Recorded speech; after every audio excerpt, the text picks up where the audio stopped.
We believe that it's not just about what government might do, but it's about what we all can do. And really, when you think about somebody's life, it's not just about their life as a receiver of public services. People have a life that should be beyond just any of that. So when you think about it that way, and you think about the supports people might get, we think more in terms of an integrated supports approach, where some of the support somebody offers, let's start with what somebody can do for themselves. I mean, let's start with that. It's not just about what you can't do, which is what we seem to want to focus on, but it's what can you do for yourself. And then after that, what kinds of other supports might there be in your life? You can receive supports from families.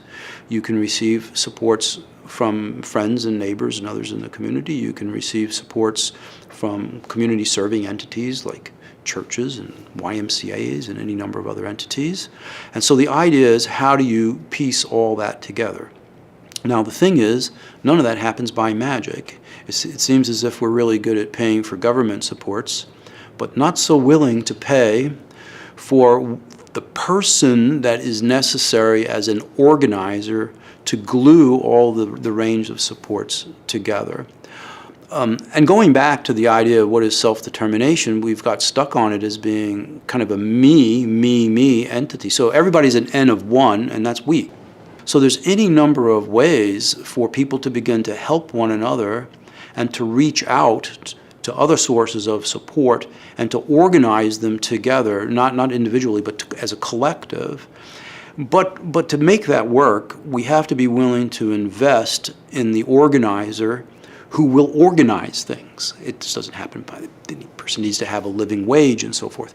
And I find that systems are not so interested in that they're more willing to pay for services and not so keen on paying for the kinds of services that are needed to link together people in an integrated supports fashion.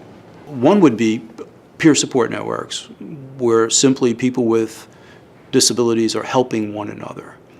People are very good at saying what they need because we've always asked them, what do you need? Not so good at telling us what they can give, but they can give in any number of ways. They can watch other people's pets. They can help get rides. They can help people learn to cook. There's so many ways that people with disabilities can help one another. So peer support groups are pretty important, I think. And by the way, maybe a function for self-advocacy groups as well. Exchange networks, which are a little more formal than simple peer support, where Brian, I certainly need some help this weekend getting my son over to the Little League game. Can you do that for me? And you say yes, and then later in the week I give your daughter a ride to the doctor. Government's not involved here. It's just you and I helping each other. So these types of time exchanges can be very important.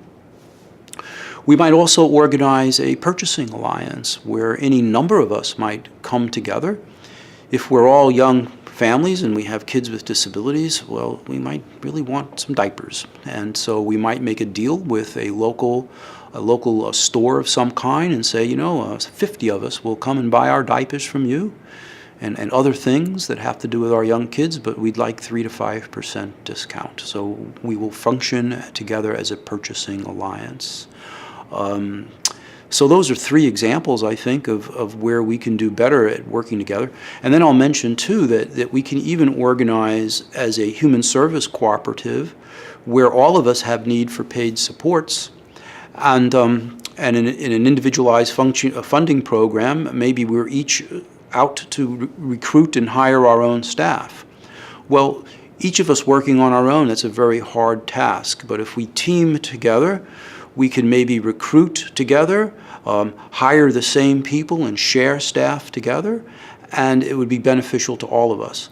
So we as human beings, it seems to me, are one of the things that makes us great is our ability to cooperate. And it seems that in our human service systems, we break down people and we compartmentalize the services we deliver, but then isolate people from one another. So I think it's important going forward for us to really build on what comes very natural to us as people, which is to cooperate with one another. So peer networks, exchange networks, purchasing alliances, human service cooperatives seem pretty natural to me.